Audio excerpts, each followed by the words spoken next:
नमस्कार। आज यो चिसो मौसममा आज 0 डिग्री छ यहाँ चाहिँ यो हिउँको बीचमा बसेर आज बुढीलाई एउटा कविता सुनाऊ जस्तो लागिरहेछ। विशेष गरी यो धोका शीर्षकमा छ बुढी, अप्ठ्यारो नमान्नु है।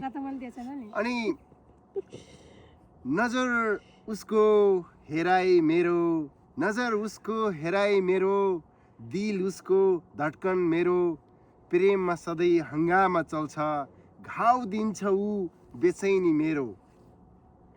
राधा कृष्ण भन्दा गाढा, ब्रह्माण्ड भन्दा पनि अझै टाढा, भेटिन्छ कि प्रेम कहानी, बिछोडमा त छ ऊ उस्तै काँडा।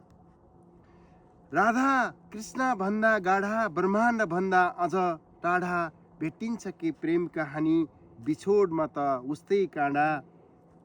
रङ्गीन बन्न रङ फेर्छ, प्रेमिल बन्न प्रेम फेर्छ, तार काटी सारङ्गीको मधुरताको धुनै फेर्छ। विश्वास पनि शङ्का भयो, विश्वास पनि शङ्का भयो, आस्था पनि टुक्री गयो, हुन्छ होला व्यर्थै जीवन, प्रेमविहीन जीवन रह्यो, प्रेमविहीन जीवन रह्यो। यस्तै छ बुढी धोका भन्ने शीर्षकमा। तर तिमी त मसँग छौ नि है। वाह वाह वाह बुढा।